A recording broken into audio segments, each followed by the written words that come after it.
रमजान ईदचा सर्वत्र उत्साह, नमाज सोबत शिक्षण व स्वदेशी वस्तूबद्दल काजींचे आवाहन।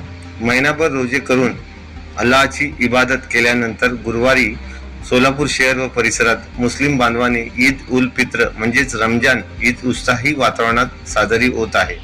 सकाळी नमाज पठणानंतर हिंदू मुस्लिम बांधवांनी एकमेकांवर शुभेच्छांचा वर्षाव केला।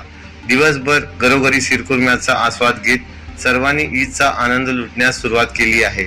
सकाळी शहरातील ओडगी रोडवरील प्रमुख ईदगाह मैदानावर सामूहिक नमाज अदा करण्यात आली।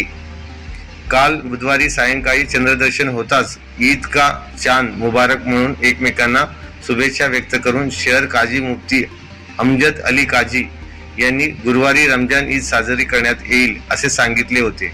ईदच्या दिवशी सकाळी सर्व मशिदी व ईदगाह मैदानावर मुस्लिम बांधव नवीन कपडे परिधान करून व अत्तर लावून प्रसन्न चित्ताने नमाजासाठी एकत्र आले होते।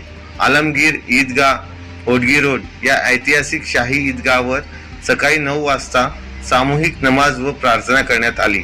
देशात व जगात सुख व शांती नांदू दे, बेरोजगारांना रोजगार मिळू दे, आजारी व संकटात सापडलेल्यांची पीडा टळू दे, सर्वांना खऱ्या अर्थाने धर्माने सांगितलेल्या मार्गावरून चालण्याची सद्बुद्धी मिळू दे अशी प्रार्थना करण्यात आली। दरम्यान उपस्थित हजारो मुस्लिम बांधवांना संबोधित करताना शहर काजी मुफ्ती अमजद अली काजी यांनी मुस्लिम समाजाच्या मशिदीकडे बघण्याचा दृष्टिकोन आज बदलला पाहिजे।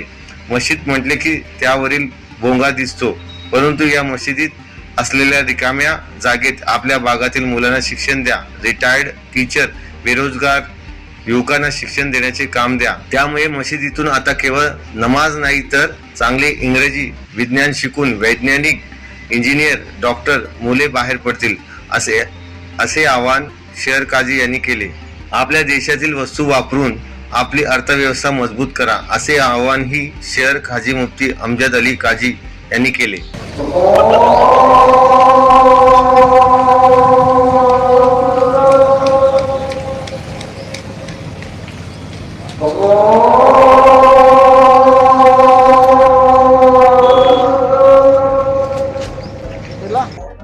हिंदू मुस्लिम भाइयों, ये ईद सभी के लिए है, लिहाजा सबको मुबारकबाद पेश करते हैं। ईद का पैगाम खुशियों का, मोहब्बत का, भाईचारगी का पैगाम लाता है और यही वो पैगाम है कि जिसे आज आम करने की ज़रूरत है।